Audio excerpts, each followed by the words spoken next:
ನಮಸ್ಕಾರ ವೀಕ್ಷಕರೇ, ಇದು ವಿಟಿವಿ ಕನ್ನಡ, ಇದು ನಿಮ್ಮದೇ ಚಾನಲ್. ದಯವಿಟ್ಟು ನಮ್ಮ ವಿಡಿಯೋಸ್ನ ಲೈಕ್ ಮಾಡಿ, ಶೇರ್ ಮಾಡಲಿಕ್ಕೆ ಮರಿಬೇಡಿ. ಇನ್ನು ಸಬ್ಸ್ಕ್ರೈಬ್ ಆಗಿಲ್ಲ ಅಂದ್ರೆ ದಯವಿಟ್ಟು ಸಬ್ಸ್ಕ್ರೈಬ್ ಬಟನ್ ಒತ್ತಿ ಹಾಗೂ ಬೆಲ್ ಬಟನ್ ಒತ್ತಲಿಕ್ಕೆ ಮರಿಬೇಡಿ. ನಮಸ್ಕಾರ. ಹಾಯ್, ಎಲ್ರಿಗೂ ನಮಸ್ಕಾರ.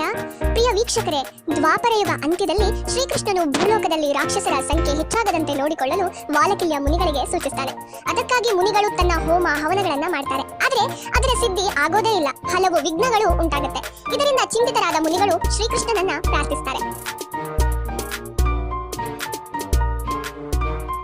ಶ್ರೀಕೃಷ್ಣನ ಸೂಚನೆಯಂತೆ ನಾರದರು ಋಷಿಗಳನ್ನ ಸಂಪರ್ಕಿಸ್ತಾರೆ. ಆಗ ನಾರದರು ಇದಕ್ಕೆ ವಿಘ್ನೇಶ್ವರನೇ ಪರಿಹಾರ ಎಂದರಿತು ಕೈಲಾಸಕ್ಕೆ ಹೋಗಿ ಶಿವ ಪಾರ್ವತಿಯರನ್ನ ಬಲಿಸಿ ಗಣಪತಿಯನ್ನ ಭೂಲೋಕಕ್ಕೆ ಕರೆತರ್ತಾರೆ. ಆದ್ರೆ ಮೊದಲೇ ತಿಂಡಿ ಪ್ರಿಯನಾದ ಗಣೇಶ ಇಲ್ಲಿ ಬಂದು ವಾಸ ಇರೋದಕ್ಕೆ ಒಂದು ಷರತ್ತನ್ನ ವಿಧಿಸ್ತಾರೆ. ಅದೇನು ಅಂತೀರಾ? ದಿನವೂ ತನಗೆ ಪಂಚಖಾದ್ಯ ನೈವೇದ್ಯ ಆಗ್ಬೇಕು. ಯಾವತ್ತು ಪಂಚಖಾದ್ಯ ಸಿಗೋದಿಲ್ವೋ ಅವತ್ತು ತಾನು ಕೈಲಾಸಕ್ಕೆ ವಾಪಸ್ ಬರೋದಾಗಿ ವಾಲಕಿಲ್ಯರಿಗೆ ಕರಾರು ಹಾಕ್ತಾನೆ. ಇದನ್ನು ಒಪ್ಪಿದ ಮುನಿಗಳು ಆತನನ್ನ ಕರೆತಂದು ಇಡಾಕುಂಜ ಎಂಬ ಪ್ರದೇಶಕ್ಕೆ ಬರ್ತಾರೆ. ಇದೇ ಮುಂದೆ ಶ್ರೀ ಕ್ಷೇತ್ರ ಇಡಗುಂಜಿಯಾಗುತ್ತದೆ. ಇಲ್ಲಿನ ಮಹಾಗಣಪತಿ ವಿಗ್ರಹವನ್ನ ದೇವಶಿಲ್ಪಿ ವಿಶ್ವಕರ್ಮ ಕಡೆದ ಮೂರ್ತಿ ಎನ್ನಲಾಗುತ್ತೆ. ಇತಿಹಾಸ ತಜ್ಞರ ಪ್ರಕಾರ ಸುಮಾರು 5,000 ವರ್ಷಗಳಷ್ಟು ಹಳೆಯ ಮೂರ್ತಿ ಇದು ಎನ್ನಲಾಗುತ್ತಿದೆ. ಇಡಗುಂಜಿಯ ಮಹಾತೋಬಾರ ಮಹಾಗಣಪತಿ ಅಂದರೆ ಸಾಮಾನ್ಯನಲ್ಲ. ಸೂಕ್ಷ್ಮವಾಗಿ ಗಮನಿಸಿ, ಜಗತ್ತಿನಲ್ಲಿರುವ ಎಲ್ಲಾ ಗಣಪತಿಯ ವಿಗ್ರಹಗಳು ಏಕದಂತ, ಆದ್ರೆ ಇಲ್ಲಿನ ಗಣೇಶ ಹಾಗಿಲ್ಲ. ಅದಕ್ಕೆ ಒಂದು ಕಥೆಯನ್ನ ಹೇಳ್ತೀನಿ, ಕೇಳಿ. ಮಹಾಗಣಪತಿಯು ತಿಂಡಿ ಪ್ರಿಯ ಅನ್ನೋದು ಎಲ್ಲರಿಗೂ ಗೊತ್ತಿರೋ ಸಂಗತಿ. ಹೀಗೆ ಗಜಾನನ ಒಮ್ಮೆ ಮೋದಕ, ಚಕ್ಕುಲಿ, ಪಂಚಕಜ್ಜಾಯಗಳನ್ನ ತಿಂದು ದಾರಿಯಲ್ಲಿ ಹೋಗ್ತಿರುವಾಗ ಹೊಟ್ಟೆ ಒಡೆದು ಹೋಗೋ ಅನುಭವವಾಯ್ತಂತೆ. ಅಯ್ಯೋ, ಇನ್ನೇನು ಮಾಡೋದು ಅಂತ ಆ ಕಡೆ ಈ ಕಡೆ ನೋಡ್ತಾ ಇರುವಾಗಲೇ ಪಕ್ಕದಲ್ಲೇ ಒಂದು ಸರ್ಪ ಹೋಗ್ತಿತ್ತಂತೆ. ತಡ ಮಾಡದೆ ಗಣೇಶ ಆ ಹಾವನ್ನೇ ತನ್ನ ಹೊಟ್ಟೆಗೆ ಬಿಗಿದು ಕಟ್ಟಿದನಂತೆ. ಇದನ್ನ ದೂರದಿಂದ ನೋಡ್ತಾ ಇದ್ದ ಚಂದ್ರ ಕಿಲಕಿಲ ಅಂತ ನಕ್ಕು ಬಿಟ್ಟ. ಇದನ್ನ ನೋಡಿ ಕ್ರೋಧಗೊಂಡ ಗಜಾನನ ತನ್ನ ಒಂದು ದಂತವನ್ನ ಮುರಿದು ಚಂದ್ರನೆಡೆಗೆ ಎಸಿತಾನೆ.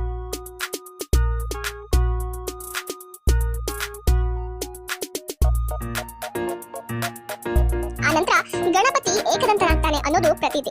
ನಾನ್ ಯಾಕೆ ಈ ಕಥೆನ ಹೇಳ್ದೆ ಅಂತ ನಿಮ್ಗೆ ಈಗ ಅರ್ಥ ಆಗಿರ್ಬೇಕು ಅಲ್ವಾ? ನಿಮ್ಮ ಊಹೆ ನಿಜ. ಇಲ್ಲಿ ಬಂದು ನೆಲೆಯೂರಿದ ಗಣಪತಿ ಮೇಲೆ ನಾನು ಹೇಳಿದ ಪ್ರಸಂಗ ಆಗೋದಕ್ಕಿಂತ ಮೊದಲಿನ ಗಣೇಶ.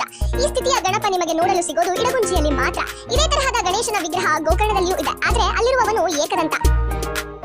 ಉತ್ತರ ಕನ್ನಡ ಜಿಲ್ಲೆಯ ಹೊನ್ನಾವರ ತಾಲೂಕಿನಿಂದ 14 ಕಿಲೋಮೀಟರ್ ದೂರ ಇರುವ ನಿಸರ್ಗ ರಮಣೀಯ ಕ್ಷೇತ್ರ. ಈ ಹಿಂದೆ ಈ ಕ್ಷೇತ್ರಕ್ಕೆ ಇಡಾಕುಂಜವನ, ಕುಂಜವನ, ಗುಂಜಾವನ ಎಂಬ ಪುರಾತನ ಹೆಸರುಗಳಿತ್ತು. ಕ್ರಮೇಣ ಅದು ಇಡಗುಂಜಿಯಾಯಿತು. ಸುತ್ತಲೂ ಬೆಟ್ಟಗಳಿಂದ ಆವರಿಸಿರುವ ಇಡಗುಂಜಿ ದೇವಸ್ಥಾನ ಇಳಿಜಾರಿನ ಪ್ರದೇಶದಲ್ಲಿದೆ.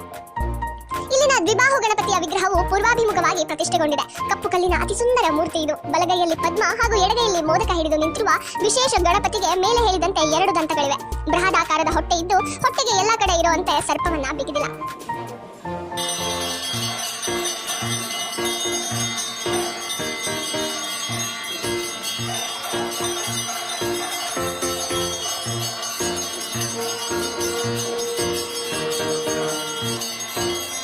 ದೇವಸ್ಥಾನದ ಮುಂಭಾಗದಲ್ಲಿ ವಾಲಕಿಲ್ಯ ಋಷಿಗಳ ಪಾಠಶಾಲೆ ಇದೆ. ಇನ್ನು ಸ್ವಲ್ಪ ಮುಂದೆ ಪುಷ್ಕರಿಣಿ ಇದೆ. ಎಡಭಾಗದಲ್ಲಿ ಯಾಗಶಾಲೆ, ಮೇಲಿನ ಪ್ರದೇಶದಲ್ಲಿ ಮಯೂರ ಪ್ರಸಾದ ಭೋಜನ ಶಾಲೆ ಇದೆ. ಪ್ರತಿ ಸಂಕಷ್ಟಿ ಹಾಗೂ ಚೌತಿಯಂದು ಸಾವಿರಾರು ಜನ ಭಕ್ತಾದಿಗಳು ಬಾಲಗಣಪತಿಯ ದರ್ಶನ ಪಡೆದು ಪುನೀತರಾಗ್ತಾರೆ. ಇಲ್ಲಿ ಆಯ್ದ ದಿನಗಳಲ್ಲಿ ಪ್ರಸಾದವನ್ನ ಕೇಳಲಾಗುತ್ತೆ. ಮಹಾಗಣಪತಿಯ ಉತ್ತರಕ್ಕಾಗಿ ನಿರೀಕ್ಷಿಸಲಾಗುತ್ತೆ. ಅದರಂತೆ ನಡೆದುಕೊಳ್ತಾರೆ ಕೂಡ. ಇಡಗುಂಜಿಯ ಮಹಾಗಣಪತಿಯ ಬಳಿ ಭಕ್ತಿಯಿಂದ ಪ್ರಾರ್ಥಿಸಿಕೊಂಡ್ರೆ ಆಗದ ಕೆಲಸ ಇಲ್ಲ ಅನ್ನೋದು ಇಲ್ಲಿನ ಜನರ ನಂಬಿಕೆ. ಇದಕ್ಕೆ ಒಂದು ತಾಜಾ ಉದಾಹರಣೆ ಅಂದ್ರೆ ಈಗಿನ ಸರಿಗಮಪ ಸೀಸನ್ ರನ್ನರ್ ಅಪ್ ಆಗಿದ್ದ ಗುರುಕಿರಣ್ ಹೆಗಡೆಗೆ ಚಿಕ್ಕವನಿದ್ದಾಗ ಮೈತುಂಬ ಸಿಡುಬಾಗಿ ಆ ಮಗುವಿನ ಆಸೆಯನ್ನೇ ಬಿಟ್ಟು ಕೊನೆಯ ಪ್ರಯತ್ನವಾಗಿ ಇಡಗುಂಜಿಯ ಮಹಾಗಣಪತಿಯಲ್ಲಿ ಕಡಿಮೆಯಾದ್ರೆ ತುಲಾಭಾರ ಮಾಡಿಸಿಕೊಡ್ತೇನೆ ಅಂತ ಹರಕೆ ಹೊತ್ತಂತೆ. ಅದಾಗಿ 2 ಗಂಟೆಯಲ್ಲಿ ಸಿಡುಬಿನ ಗುಳ್ಳೆಗಳು ಮಾಯವಾಯಿತು ಅಂತ ಅವನ ತಾಯಿ ಸರಿಗಮಪ ವೇದಿಕೆಯಲ್ಲಿ ಹೇಳಿಕೊಂಡಿದ್ದಾರೆ. ಇಡಗುಂಜಿಯ ಮಹಾಗಣಪತಿ ನಂಬಿದವರನ್ನ ಎಂದೂ ಕೈ ಬಿಡೋದಿಲ್ಲ ಅನ್ನೋದಕ್ಕೆ ಸಾಕಷ್ಟು ಪುರಾವೆಗಳಿವೆ. ಈ ಪವಿತ್ರ ಕ್ಷೇತ್ರಕ್ಕೆ ತಲುಪೋದು ಹೇಗೆ?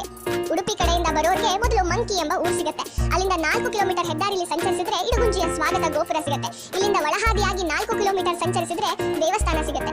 ಬೆಂಗಳೂರಿನಿಂದ ಬರೋರು ಕೂಡ ಹೊನ್ನಾವರದಲ್ಲಿ ಇಳಿದುಕೊಂಡು ಅಲ್ಲಿಂದ ದಕ್ಷಿಣಕ್ಕೆ 10 ಕಿಲೋಮೀಟರ್ ಹೆದ್ದಾರಿಯಲ್ಲಿ ಸಂಚರಿಸಿದಾಗ ದೇವಸ್ಥಾನದ ಸ್ವಾಗತ ಗೋಪುರ ಕಾಣಿಸುತ್ತೆ. ಇಡಗುಂಜಿಗೆ ಹೊನ್ನಾವರದಿಂದ ಸರ್ಕಾರಿ ಬಸ್ಸುಗಳು ಆಗಾಗ ಇದೆ. ಹೆಚ್ಚಾಗಿ ಮ್ಯಾಕ್ಸಿ ಕ್ಯಾಬ್ಗಳನ್ನ ಅವಲಂಬಿಸಬೇಕು. ಖಾಸಗಿ ವಾಹನ ಅಥವಾ ಟ್ಯಾಕ್ಸಿಲಿ ಬಂದಂತೂ ತುಂಬಾ ಒಳ್ಳೆಯದು. ದೇವರ ದರ್ಶನದ ಸಮಯ ಬೆಳಗ್ಗೆ 8ರಿಂದ ರಾತ್ರಿ 8, ಮಧ್ಯಾಹ್ನ 12:30ರಿಂದ 3 ಗಂಟೆವರೆಗೆ ದೇವಸ್ಥಾನ ಮುಚ್ಚಿರುತ್ತೆ. ಭಕ್ತಾದಿಗಳಿಗೆ ಇಲ್ಲಿ ಮಧ್ಯಾಹ್ನ ಉಚಿತ ಊಟದ ವ್ಯವಸ್ಥೆ ಇದೆ. ಮಧ್ಯಾಹ್ನ ಮಹಾಪೂಜೆಗೆ 1 ಗಂಟೆ ಮುಂಚೆ ದೇವಾಲಯದ ಸೇವಾ ಕಚೇರಿಯಲ್ಲಿ ಉಚಿತ ಊಟದ ಪಾಸುಗಳನ್ನ ವಿತರಿಸ್ತಾರೆ. ಅದನ್ನ ಪಡೆದೇ ಊಟಕ್ಕೆ ತೆರಳಬೇಕು. ಇದ್ರ ಬಗ್ಗೆ ದೇವಸ್ಥಾನದಲ್ಲಿ ಪ್ರಕಟಣೆ ಕೂಡ ನೀಡ್ತಾರೆ. ಇಲ್ಲಿ ಸಿಗೋ ಪ್ರಸಾದ ಅಂದ್ರೆ ಪಂಚಕಜ್ಜಾಯ. ಆ ಮಹಾಗಣಪತಿ ನಿಮ್ಮೆಲ್ಲರಿಗೂ ಬಂದಂತಹ ವಿಘ್ನಗಳನ್ನ ನಿವಾರಿಸಲಿ ಅಂತ ಹಾರೈಸ್ತಾ ಈ ವಿಡಿಯೋವನ್ನ ಇಲ್ಲಿಗೆ ಮುಗಿಸ್ತಾ ಇದ್ದೇನೆ. ಧನ್ಯವಾದಗಳು.